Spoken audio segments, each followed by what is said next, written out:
insisted on using that sword. In any event, at the moment with us, we have Mr. Arshad Azmi of the Indian National Congress. Arshad Azmi साहब नमस्कार. हाँ नमस्कार. नमस्कार sir, how are you? How are you? तो sir आप जय हिंद बोलें कि जय भारत बोलें, क्या बोलें sir? Long live India, India जिंदाबाद के भारत जिंदाबाद, क्या के दोनों चलेगा? जय हिंद, जय भारत, हिंदुस्तान जिंदाबाद, इंडिया आगे बढ़ेगा, सारी चीजें बोली जा सकती. राहुल गांधी जी ने तो आज ब्रसल्स में कहा है, उन्होंने प्रेस कॉन्फ्रेंस करी थी सैम पिट्रोडा साहब के साथ. जब उनसे ये सवाल पूछा गया तो उन्होंने कहा कि भाई हमें तो हर नाम पसंद है, जो भी नाम दे दो, हमें तो हर नाम पसंद है, लेकिन काम अच्छा करो बस. बिल्कुल सही बात है. और देखिए, ये हिंदुस्तान ही दुनिया में एक ऐसा मुल्क है जिसे दो तीन नामों से बुलाया जाता है जी. तो इस पे फक्र होना चाहिए हमें. और इससे जो है मतलब हमारा दायरा कितना वसी, कितना बड़ा है, इस बात को दर्शाता है कि हम अपने आप को किसी एक नाम में वो करके छोटा क्यों करें. सभी नाम हमारे लिए एक जैसे हैं और सभी नामों पर हमें गर्व है. दुरुस्त बात. Wonderful wonderful. तो अर्शद आज़मी साहब ये बता दें कि ये सब अभी लाने की जरूरत क्या है? मतलब मेरी समझ में नहीं आ रहा कि अभी इंडिया को भारत कर दिया, prime minister of Bharat, president of Bharat, और उसके अलावा one nation one election, special session of parliament जैसी आपकी इंडिया अलायंस जो है वो लगे सा रहा है कि थोड़ी बहुत और ताकतवर हो रही है, तूल पकड़ रही है, और ज़्यादा लोग उसको ज्वाइन कर रहे हैं. क्या असल में कोई कनेक्शन है या ये पॉलिटिकल बात हो रही है? जी बताएं सर. नहीं देखिए, कनेक्शन तो जरूर है कि इंडिया अलायंस जो अपनी मजबूती के साथ आगे बढ़ते जा रहा है, और जिस तरह से आज भी जो बाई इलेक्शन हुए, जिस तरह से खास तौर से उत्तर प्रदेश का जो नतीजा आया जी, तो ये बहुत सारी चीजें हैं जो भारतीय जनता पार्टी को डरा रही है. प्रधानमंत्री मोदी जी को डरा रही है कि ये अलायंस, चूंकि इंडिया जान से प्यारा है, इंडिया के नाम पे नारे लगते हैं, तो इंडिया अलायंस का नाम इंडिया पड़ जाने से लोगों को जरूर लोग करीब आए और ये हिट हुआ. आपने देखा कि बहुत आसानी से ये नाम लोगों की जबान पे आ गया, चूंकि ये पहले से था लोगों की जबान पर. तो ये घबराहट थी भारतीय जनता पार्टी की. और दूसरी एक बात यह है कि देखिए, पिछले 9-9.5 साल जो भी गुजरे भारतीय जनता पार्टी के कार्यकाल के, कोई खास उपलब्धि भारतीय जनता पार्टी कर नहीं पाई सिवाय इवेंट मैनेजमेंट के. मोदी जी और कुछ कर नहीं पाए. अपने फोटो खिंचवाना, उनको किस तरह से प्रोजेक्ट कराना, इसके अलावा कोई ऐसी उपलब्धि नहीं है जिसको इतिहास में दर्ज करने लायक समझा जाए. न बेरोजगारी गई, न सर आपने बाई इलेक्शन की बात करी, आपने बाई इलेक्शन की बात करी. ये घोसी में जो भारतीय जनता पार्टी हार गई, इसके बावजूद कि दारा सिंह चौहान साहब जो हैं वहाँ के जो सिटिंग एमएलए थे, वो ही ज्वाइन द बीजेपी. आपने समाजवादी पार्टी जीत गई वहाँ पे, घोसी की सीट जो है फिर वापस जीत गई. उसके अलावा झारखंड में भी जेएमएम जीती है, बाकी हर जगह भी अलग अलग पार्टियां जीती हैं, कांग्रेस जीती है केरल में. तो इसका मतलब बीजेपी पे क्या इफेक्ट पड़ा होगा इससे? मतलब यूपी में हार गए, घोसी में, मतलब अजीबोगरीब. मतलब ये तो बहुत बड़ा धक्का लगा होगा ना बीजेपी को. क्या समझते हैं सर आप? देखिए, यूपी का इलेक्शन जो है, मैं जहां पे हो रहा था, मेरे जिले से बगल के ही जिले में है वो घोसी. यूपी का ये इलेक्शन जो था, आप ये समझ लीजिए कि एक तरह से पूरे हिंदुस्तान का इलेक्शन हो रहा है. वो इस तरह से हो रहा था, कम से कम उत्तर प्रदेश का तो आप पकड़ सकते हैं, क्योंकि भारतीय जनता पार्टी ने अपने तमाम मिनिस्टरों को, न सिर्फ उत्तर प्रदेश के बल्कि दिल्ली से भी बुलाकर तमाम मिनिस्टरों को जातीय समीकरण के हिसाब से उन इलाकों में, अलग अलग इलाकों में भेजा. और बहुत जबरदस्त तरीके से भारतीय जनता पार्टी ने प्रचार किया. जितनी जातियां थी उतने नेता उन्होंने हर मोहल्ले में, हर बस्ती में भेजे ताकि वो उन वोटों को अपनी तरफ कर सके.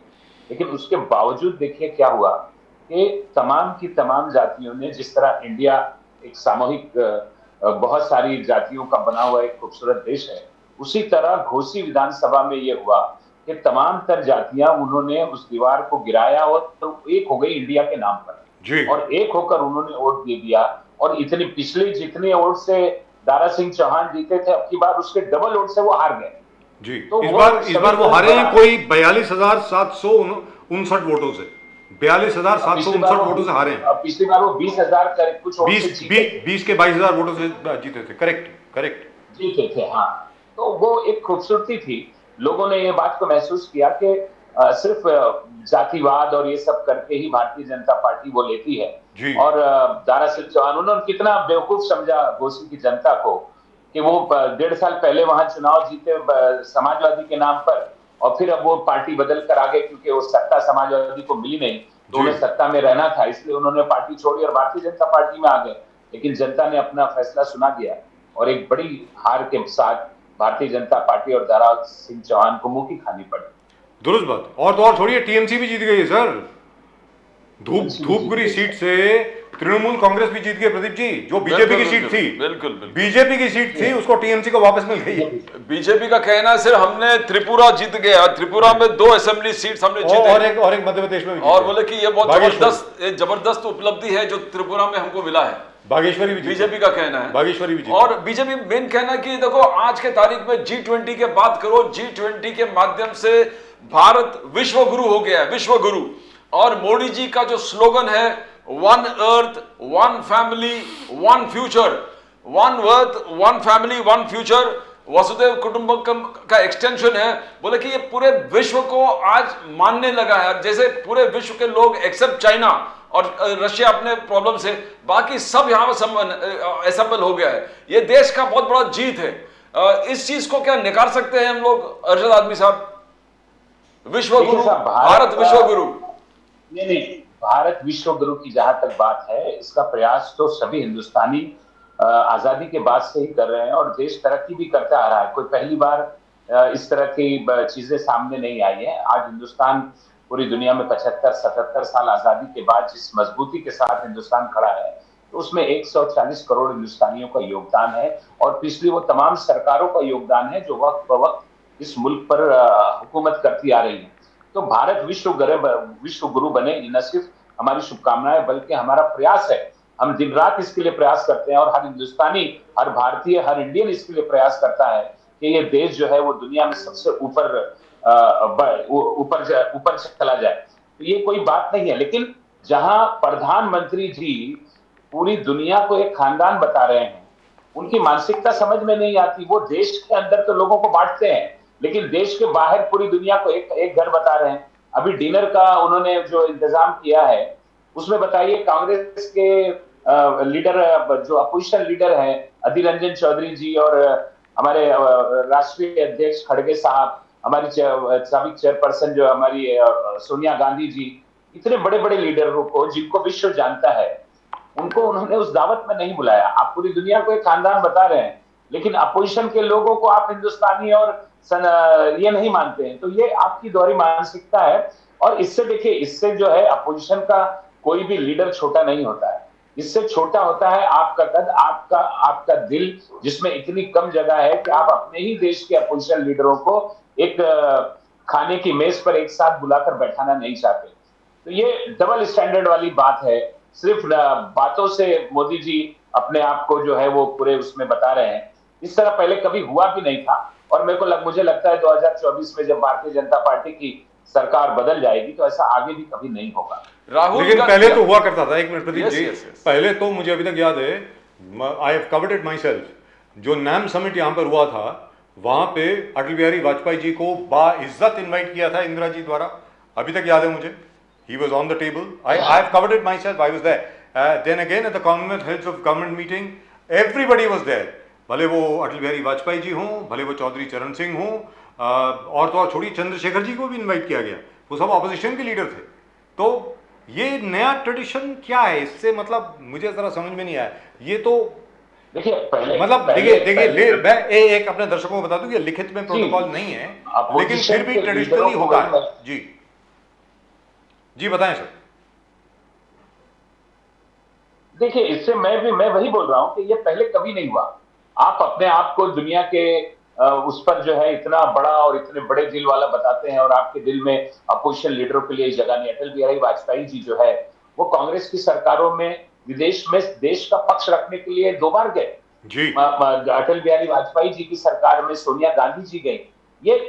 ये देश की, हमारे लोकतंत्र की खूबसूरती थी कि पक्ष विपक्ष दोनों को साथ लेकर सरकारें चला करती थी। लेकिन इतनी नफरत है प्रधानमंत्री जी को, और नफरत के साथ साथ एक डर भी है उन्हें कि जब कभी भी ये जिस तरह से आज माहौल बना, जिस तरह से सभी पार्टियां एक साथ एकजुट हो गई, अब प्रधानमंत्री जी ये चाहते हैं कि उनका कोई विरोध ना करे, उनकी वो गलत पॉलिसियां जिसकी वजह से देश की आर्थिक स्थिति पूरी तरह से चरमरा गई, जिसकी वजह से सामाजिक ताना बाना जो है वो चूर चूर हुआ, तो वो चाहते हैं कि उनका कोई विरोध ना करे। अब राजनीति में ये कैसे मुमकिन है, लोकतंत्र में ये कैसे मुमकिन है? अगर आप गलत पॉलिसियां लगाएंगे, गलत फैसले करेंगे तो लोग आपका विरोध करेंगे। और जब लोग प्रधानमंत्री मोदी जी का विरोध करते हैं तो प्रधानमंत्री जी उसे राजनीति से हटकर जाति दुश्मनी पर लेकर चले आते हैं। वो उसे अपना जाति दुश्मन मानने लगते हैं, फिर किसी भी तरह से उसे खत्म करने की कोशिश करते हैं, अब वो चाहे इंडिया का नाम ही क्यों ना हो। जैसे विपक्ष ने अपना गठबंधन बनाया और उसके अलायंस के जो एक एक अल्फाबेट थे वो बनकर इंडिया बने। बताइए, इंडिया की बुराई करने पे प्रधानमंत्री उतारू हो गए, उसे इंडिया के नाम को बुरा भला कहने लगे। आज 75 साल बाद उन्हें याद आया कि ये गुलामी का प्रतीक है। इंडिया स्किल, इंडिया टैलेंट और कौन कौन से इंडिया के नाम पे जब प्रधानमंत्री जी स्कीमों का ऐलान कर रहे थे, तब उन्हें ध्यान नहीं था कि ये इंडिया जो है वो गुलामी का प्रतीक है। तो ये छोटी मानसिकता है, और प्रधानमंत्री पद पर बैठे हुए शख्स को कम से कम इतना बड़ा दिल रखना चाहिए कि वो देश के तमाम नेताओं को, चाहे वो पक्ष का हो विपक्ष का हो, किसी ऐसे अंतर्राष्ट्रीय जो सम्मेलन होते हैं उन पर कम से कम एक साथ लेकर चले, ताकि दुनिया में ये तस्वीर जाए कि वो भारत जो है वो इतने सारे लोगों को एक साथ हमेशा लेकर चलता है। आजमी साहब, आज राहुल गांधी ने कहा ब्रसल्स में कि लोकतंत्र खतरे में है और कांग्रेस हर चीज वो करेंगे कि लोकतंत्र को बचाए, कांग्रेस लोकतंत्र को बचाएगा। उन्होंने कहा इंस्टीट्यूशंस पे अटैक हो रहा है, डेमोक्रेटिक इंस्टीट्यूशंस पे अटैक हो रहा है सरकार के द्वारा, और इनके आजादी खतरे में, उसके लिए भी Congress will fight, Congress will. Mallikarjun खड़गे साहब ने वही कहा जो आपने कहा कि भारत जोड़ो यात्रा के माध्यम से हम भारत को जोड़ना चाहते हैं, मगर मोदी जी और बीजेपी भारत को तोड़ना चाहते हैं। मगर मोदी जी का क्या, उन्होंने स्टैटिस्टिक्स दिए, बोले कि हम देखो कितना काम किया है इस देश के लिए। इस देश को आज जो बोल रहे कि यूपीआई वर्ल्ड ट्रांजैक्शन, यानी यूपीआई वन वर्ल्ड से पूरे देश को आप जोड़ रहे हो डिजिटल ट्रांजैक्शंस के माध्यम से। वर्ल्ड्स लार्जेस्ट, बोले कि world's largest government to people, government सरकार से लोगों तक डायरेक्ट संपर्क, ये पूरे दुनिया में इंडिया इज नंबर 1। कहता कि $361 billion direct transfer to the beneficiary transfer किया है, 53 मिनिस्ट्रीज। तो डिजिटल पेमेंट्स, उन्होंने एक एक चीज गिनाए कि हमने देश के लिए क्या किया, हमने पूरे देश को कैसे विश्व में नंबर 1 हर चीज में किया, मॉडर्न टेक्नोलॉजी में नंबर 1 किया। तो कैसे इस चीज को लोग जोड़े, जहां आप कहता कि प्रधानमंत्री सच्चाई से दूर है, प्रधानमंत्री फैक्ट्स और फिगर्स के साथ देश को समझा रहा है कि मैंने देश के लिए क्या किया। कैसे करोगे अरशद आदमी साहब इसको? देखिए, मैं एक बात आप समझिए, प्रधानमंत्री जी डिजिटल इंडिया की बात कर रहे हैं और देश और विदेश के लोगों को जोड़ने की बात कर रहे हैं। ये वादा किया था क्या प्रधानमंत्री जी ने चुनाव में? देखिए, जहां तक टेक्नोलॉजी की बात है, टेक्नोलॉजी की शुरुआत जो है इस देश में प्रधानमंत्री जी के आने से पहले हो गई थी। मतलब मोदी जी के आने से पहले हो गई थी टेक्नोलॉजी की शुरुआत। मोदी जी जब आए तो सोशल मीडिया उनके लिए तैयार था प्रचार करने के लिए। उनके दौर में ये डिजिटल टेक्नोलॉजी और ये दूसरे प्लेटफॉर्म नहीं है, उनके पहले आ चुके थे। और मैं सवाल ये उठा रहा हूं, क्या ये वादे लेकर आए थे क्या प्रधानमंत्री जी देश में? प्रधानमंत्री जी तो वादे लेकर आए थे रोजगार देने का, 2 करोड़ रोजगार देने वाले थे हर साल में। प्रधानमंत्री जी वादा लेकर आए थे मोदी जी 15 लाख रुपए देने का, आज तक उसका कोई पता नहीं चला। किसानों की आयु दुगनी करने वाले थे, तमाम हिंदुस्तानियों को जिनके पास घर नहीं है उन्हें घर देने वाले थे, तमाम ऐसे तमाम जो ये थे वन नेशन वन पेंशन वाला जो मुद्दा था वो पूरा करने वाले थे। ये तमाम वादे करके आए थे ना मोदी जी। इनमें से कौन सा हुआ? 80 करोड़ लोग आज बार बार आप बोल रहे हैं विश्व गुरु करे, विश्व गुरु का कंपटीशन चल कहां रहा है? और विश्व गुरु, बिल्कुल हम विश्व गुरु बनना चाहते हैं और बनेंगे भी। उसके लिए मोदी जी के झूठे वादों की जरूरत नहीं है इस देश को। अगर विश्व गुरु की हालत यही होती है कि देश में 80 करोड़ लोग सिर्फ 5 किलो राशन पर इसलिए जिंदा है कि उनके पास करने के लिए कोई रोजगार नहीं है, अगर आज वो 5 किलो राशन उनसे हटा दिया जाए तो भुखमरी का शिकार हो जाएंगे। कौन सा वादा उन्होंने पूरा किया? कौन सी उनकी पॉलिसियों ने देश को जो है आगे बढ़ा दिया? मेरे समझ में नहीं आता। 13,000 से ज्यादा छोटे और मझले उद्योग जो थे जिनमें लाखों लोग काम किया करते थे वो बंद हो गए, वो बेकारी और भुखमरी का शिकार है। आप देखिए देश के अंदर पढ़ा लिखा इंजीनियर जो है वो बेचारा खाना बेच रहा है जोमेटो और दूसरी कंपनियों में काम करके। लोग ओला और उबेर टैक्सियों में ड्राइविंग कर रहे हैं, इंजीनियर लड़के ड्राइविंग कर रहे हैं। क्या बात करते हैं मोदी जी इस तरह की? ये सिर्फ नाराबाजी करना, लोगों में नफरत फैलाना। मुझे बताइए आज आज आज आज देश को जरूरत है रोजी रोटी की, आप नारा लगा रहे हैं वन नेशन वन इलेक्शन। क्या बदलाव आ जाएगा साहब इससे? कौन सी क्रांति आ जाएगी इससे? भारत पहले भी था, आज भी है, इंडिया पहले था, आज भी है। अब उस पे आप आ गए कि भारत ही लिखना है। अरे भारत तो पहले से लिखा जा रहा है ना। दुनिया की हिंदुस्तान की बहुत सारी कंपनियों के नाम भारत है। राहुल गांधी ने इतनी बड़ी यात्रा निकाली जो इतिहास में दर्ज हो गई। उस यात्रा का नाम भारत जोड़ो यात्रा है। तो बेमतलब के मुद्दों पर बात करना, बेतुकी बातें करना, अपने विपक्षियों के साथ इस तरह से बर्ताव करना जैसे जाति दुश्मनी कर रहे हैं, ये प्रधानमंत्री को शोभा देता है क्या? इस तरह की हरकतें प्रधानमंत्री की होनी चाहिए। सर वैसे भी अगर देखा जाए अरशद आजमी साहब, हमारी जो पोस्टेज स्टैंप होती है ना, डाक टिकट जो होती है, उसमें भारत इंडिया दोनों लिखा होता है। भारत भी होता है, इंडिया भी होता है। ये कोई विवाद है ही नहीं, ये कोई मुद्दा ही नहीं है। आपको चुनाव कराना है, चुनाव से आप डर रहे हैं। यहाँ मुंबई शहर में महानगर पालिका के चुनाव नहीं हो रहे हैं, वहां दूसरी बहुत सारी जो महानगर पालिका है उनके चुनाव, उसको कराने पे जोर दे ही नहीं रही है। महाराष्ट्र में 11 नहीं हुए सर, 11 वो दे रही है। अच्छा, तो अरशद आजमी साहब ये बताएं, इंडिया अलायंस के मेंबर हैं डीएमके साहब, अपने स्टालिन साहब मेंबर हैं। अब उन्होंने कहा है कि सनातन धर्म को कोविड-19, डेंगू, मलेरिया, और अब तो ए राजा साहब बहुत बड़े आदमी हैं, ए राजा साहब ने कहा है कि एड्स की तरह खत्म कर देना चाहिए। मतलब ये क्या है? मतलब क्या आपके लिए वैसी मुश्किल क्यों पैदा करते हैं आपके खुद के जो दोस्त हैं अरशद आजमी साहब? देखिए एक बात मैं पहले तो मैं एक बात स्पष्ट कर दूं जी, कि मैं जिस समाज से आता हूं और आप भी जिस समाज से आते हैं, हमारे यहाँ पे इस तरह की परंपरा नहीं है कि हम दूसरे के किसी भी धर्म को कोई भी गलत उससे याद करें। जी बिल्कुल, लेकिन करेक्ट। मैं एक बात को समझने की जरूरत है। जिस धर्म का प्रचार आरएसएस करती है, जिस हिंदुत्व का प्रचार आरएसएस करती है, ये ख्याल उन लोगों ने जो अपना व्यक्त किया वो उसके बारे में व्यक्त किया।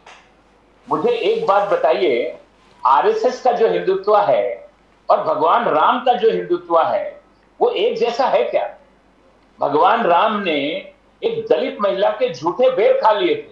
आरएसएस के लोग और भारतीय जनता पार्टी के लोग जो हैं, ये दलित की बस्ती में जाके उनके घरों में खाना तो खाते हैं, लेकिन प्लेट और खाना अपना लेकर जाते हैं। मुझे बताइए, आरएसएस के हिंदुत्व में किसी भी छोटी कास्ट के लोगों को जगह है क्या? महिलाओं को सम्मान है कहीं? मैं एक छोटा सा वाकया सुनाता हूं कि जब अपना भगवान राम अयोध्या आ गए, उनका राज्य अभिषेक होने लगा, तो उनके भाई भरत ने पूछा कि मेहमान में किसको किसको बुलाना है। तो राम जी ने कहा कि मैं तो किसी को बहुत जानता नहीं, चूंकि 14 साल में वनवास पे था, इसलिए मुझे बहुत लोग, आप बुला लो जिसे बुलाना है। फिर आधी रात को उनको ख्याल आया कि उनका एक दोस्त है जिसे उन्हें बुलाना चाहिए। तो उन्होंने भरत को बुलाया और कहा, भरत मेरा एक दोस्त है जिसने मुझे गंगा पार कराई थी, उसे आप बुला लीजिए। उस दोस्त का नाम था निषाद राज, केवट निषाद राज, जिन्होंने राम जी को गंगा पार कराई थी। तो राम राज्य का पहला नागरिक अगर कोई बना तो वो केवट निषाद राज बना, जिसके करीब ये आरएसएस और बीजेपी के जो लोग हैं, जो मनुवादी और मनुस्मृति को मानने वाले लोग हैं, ये उसके पास बैठना भी पसंद नहीं करेंगे। तो आप देखिए, लोगों को ये बात समझना पड़ेगा कि भगवान राम का हिंदुत्व क्या था और आरएसएस के हिंदुत्व क्या है, ये दोनों में फर्क क्या है। वो लोग आज राम राज्य में सभी को एक समानता मिलती थी, वहां पर समता थी, समानता थी, बंधुत्व था, और इनके पास क्या है, ये तमाम लोगों को अपना गुलाम समझते हैं। तो फिर ऐसे बात उन्होंने कहा कि भाई ऐसे लोगों को, ये जो जिस मजहब का प्रचार कर रहे हैं उसकी जगह तो नहीं है। बाकी सनातन का जो ओरिजिनल जो धर्म है, जो सबको साथ लेकर चलने की बात करता है, उससे किसको परहेज है? और किसी को एक दूसरे के मजहब पर बोलने की इजाजत नहीं देता हमारा संविधान। आजमी साहब, प्रॉब्लम यह है कि इंडिया अलायंस जो भी है 28 पार्टीज का, क्या इसमें दरार है? बिकॉज दरारें दिख रहा है। संजय राउत जी ने सामना के माध्यम से उस चीज का आलोचना किया है, बोले कि डीएमके का जो कहना था वो गलत है। यहां पर संजय राउत का कहना था कि 90 crore Hindus live in this country. Sanjay Raut सामना शिव से उद्धव सेना बोले दरार दिखने लगा है। क्या ये दरार किस लिए हुआ, क्यों हुआ, ये एक चिंता का विषय बन गया है अभी ऐसे समय पर इस चीज को हाईलाइट करना। बोलिए बोलिए अश्विन साहब। मैं आपको फिर एक बार दोहरा रहा हूं, संजय राउत जी ने सही कहा। सनातन धर्म की जो बात है, जो ओरिजिनल सनातन धर्म की बात है, उस पर अगर आप प्रहार करते हैं तो संजय राउत जी की बात सही है। लेकिन फिर मैं आपको बता रहा हूं, ये बात देश के तमाम लोगों को समझनी पड़ेगी। आरएसएस का धर्म क्या है और सनातन धर्म क्या है, ये दोनों के फर्क को आपको समझना पड़ेगा। आधे घंटे की डिबेट में मैं वो सारी बातें बता नहीं सकता, लेकिन मैंने जो एक उदाहरण दिया, आप बताइए क्या मैंने गलत दिया? क्या क्या क्या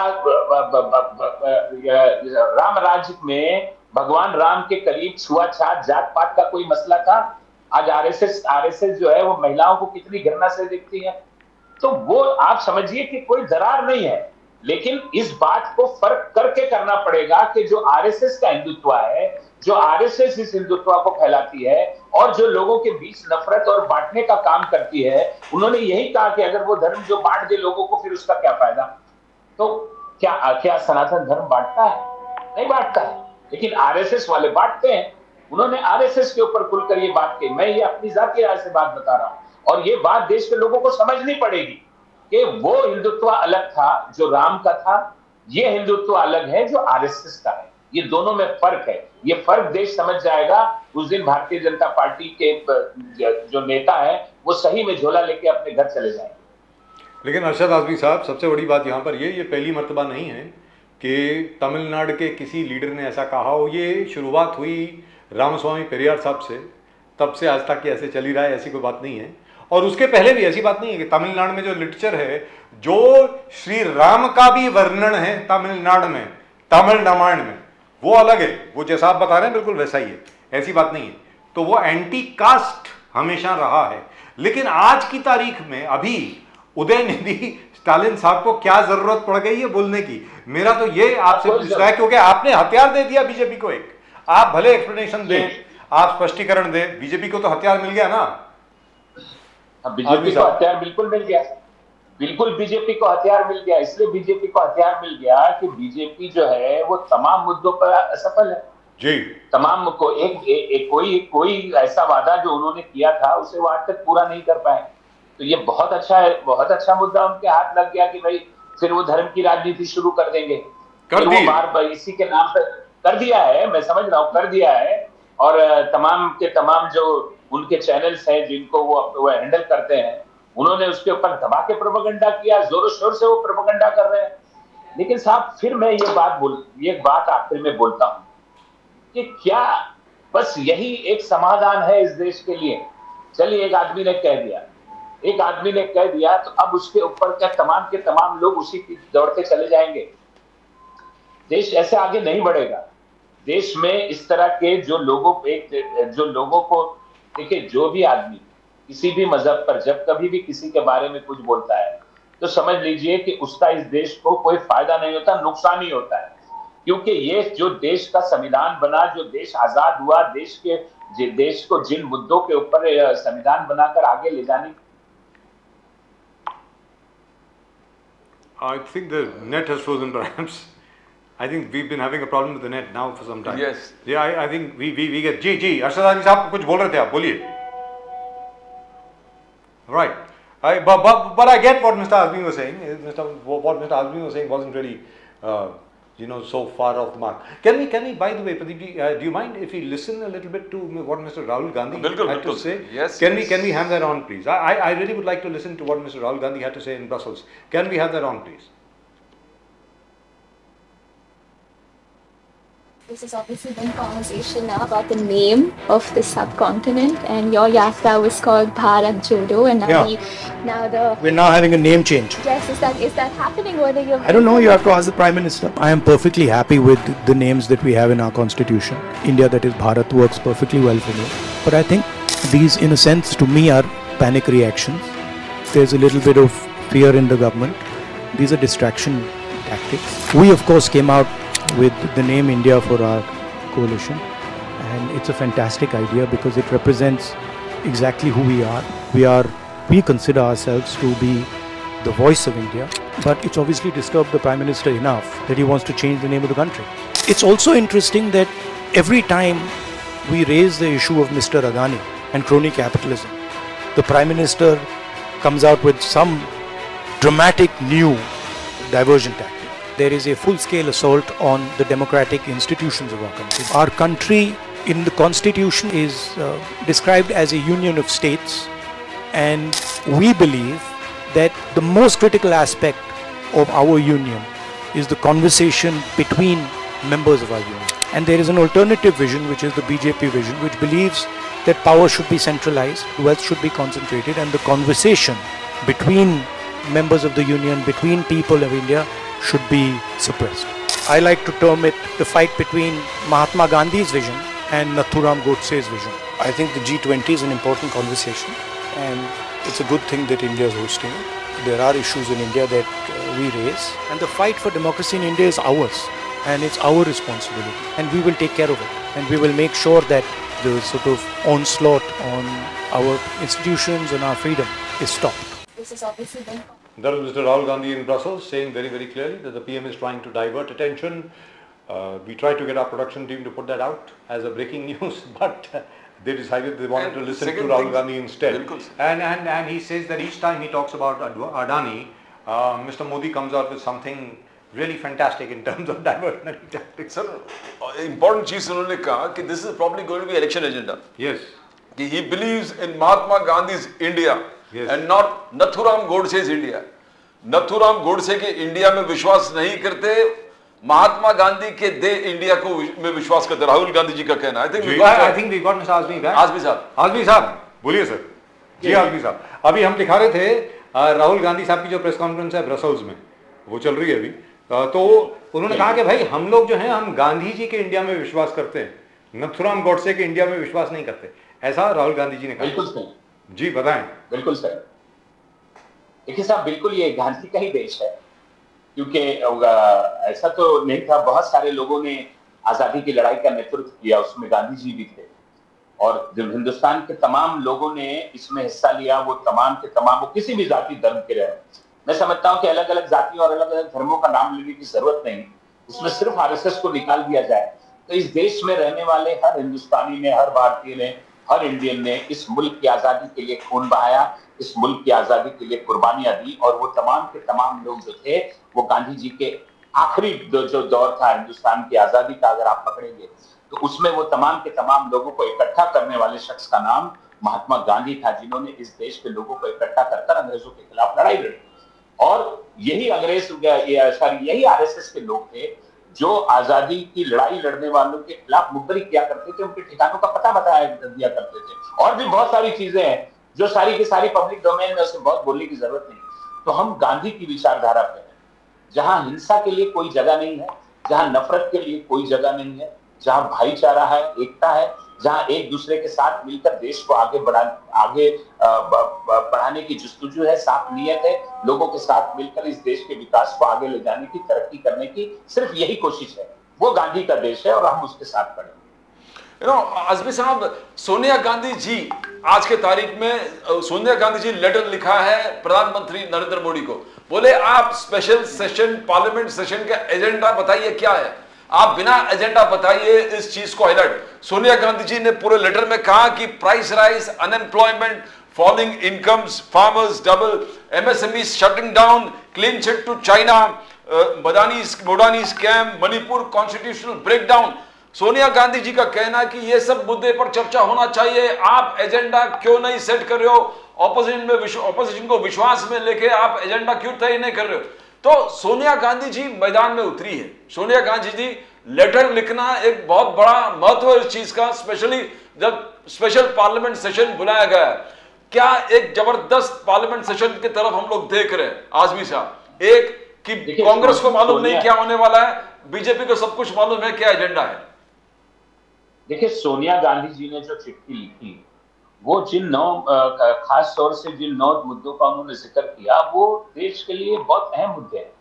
अब बताइए कि युवाओं का रोजगार, किसानों की आय, अडानी का स्कैम, मणिपुर की हिंसा, नू की हिंसा, अब इससे बड़े और मुद्दे क्या है देश में?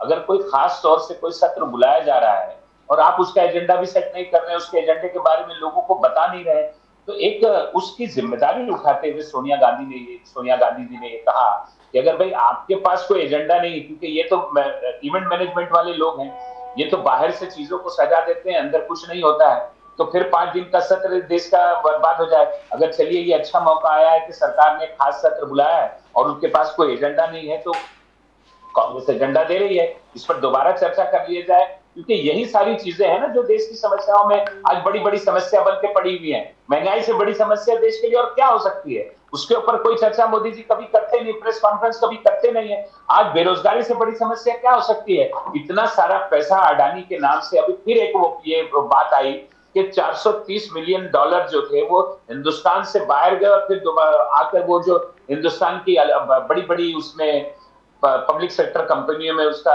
निवेश किया अडानी के जरिए, अडानी ने उनके टेंडर भरे। तो ये सब चीजें हैं जिस पर सरकार जो है वो जनता के सामने जवाब दे, पर वो जवाब तो कोई देते नहीं, नाराज हो जाते हैं। कोई भी आप बात बोल दीजिए वो नाराज हो जाते हैं, सीना पीटने लगते हैं, संसद में खड़े होकर एक अकेला भारी। लेकिन जब जवाब देना होता है तो 2.5 घंटा बोलते चले जाते हैं, लेकिन एक शब्द इस्तेमाल मणिपुर के नाम पे नहीं करते, चाइना के नाम पे नहीं करते। चाइना 4000 स्क्वायर किलोमीटर बताते हैं लोग के अंदर देश के हमारी सरहदों में आ चुका है, और एक नक्शा भी जारी किया जिसमें हमारे 2 राज्यों को उसने अपने राज्य बता दिया है, लेकिन प्रधानमंत्री जी कुछ बोलने को तैयार नहीं है उसके ऊपर। तो ये सारी चीजों पर ही तो चर्चा करनी पड़ेगी, और क्या मुद्दा हो सकता है? अब क्या ये अलग बात है कि प्रधानमंत्री जी अपनी सरकार को दोबारा लाने के लिए कोई नया मैनेजमेंट लेकर आए, कोई नया बखेड़ा खड़ा करें, जिससे लोगों का ध्यान जो है वो दूसरी तरफ चले जाए, देश की जनता दूसरी तरफ से सोचने लगे, और महंगाई बेरोजगारी पे जो ये फेल होकर बैठे उस पर कोई बात ही नहीं करे। इसीलिए सोनिया गांधी जी ने अपनी तरफ। अरशद आज़मी साहब, चलते चलते राहुल गांधी साहब ब्रसल्स में हैं, 3-4 दिन के अंदर वापस आ जाएंगे। जो स्पेशल पार्लियामेंट सेशन है उसके पहले वो हिंदुस्तान में होंगे, भारत में होंगे। तो भारत जोड़ो यात्रा पार्ट 2 जो अक्टूबर में शुरू होने वाली थी, क्या उसका प्लान अभी वैसा ही है, या क्योंकि आप एनिवर्सरी मना रहे हैं अभी भारत जोड़ो यात्रा की, महाराष्ट्र के हर जिले में हर जगह पर आप लोग पदयात्रा वगैरह जनसंपर्क यात्रा कर रहे हैं, तो वो हो रहा है क्या? पार्ट 2 हो रहा है सर? देखिए, यात्रा तो बहुत सारी जो है वो पूरे राज्य में अलग अलग तरीके से शुरू हो चुकी है। महाराष्ट्र में भी जो हमारे महाराष्ट्र के अध्यक्ष है नाना पटोले जी, उनकी अध्यक्षता में, और दूसरे हमारे अपोजिशन लीडर है वेंकटेवार जी है, अशोक चौहान जी हैं, इन सब लोगों के नेतृत्व में पूरे महाराष्ट्र में जो है यात्रा का शुरू हो चुकी है। मतलब यात्रा इस वक्त सड़कों पर चल रही है। तो ये पूरे देश में इसको किया जाएगा। फिर आगे की जो भारत जोड़ो यात्रा है, आगे क्या हालात पैदा होते हैं, किस तरह का समीकरण बनता है, उसके लिए वक्त मिलता है कि नहीं मिलता है। बहुत सारी सरगोशियां हो रही हैं कि वक्त से पहले चुनाव हो जाएगा, ऐसी बहुत सारी बातें हैं। तो ये जैसे जैसे वक्त आगे बढ़ेगा, इस पे से पर्दा साफ होगा, इस पे से पर्दा उठेगा कि वो जो यात्रा जो अब इस तरफ से और इस तरफ चलने वाली थी, तो उसकी शुरुआत होगी कि नहीं होगी। लेकिन इस वक्त जो है महाराष्ट्र में खास तौर से वो यात्रा की शुरुआत हो चुकी है, और तमाम कांग्रेस के बड़े सीनियर लीडर जो है उस यात्रा का अलग अलग डिस्ट्रिक्ट में नेतृत्व कर रहे हैं, और जोरों शोर से उस पर यात्रा जारी। Thank you so much, sir. Arshad Azmi Saab, always a pleasure talking to you. Thank you very much. You're always very objective and very balanced in most of the things that you say. Thank you very much. Namaskar, sir. धन्यवाद।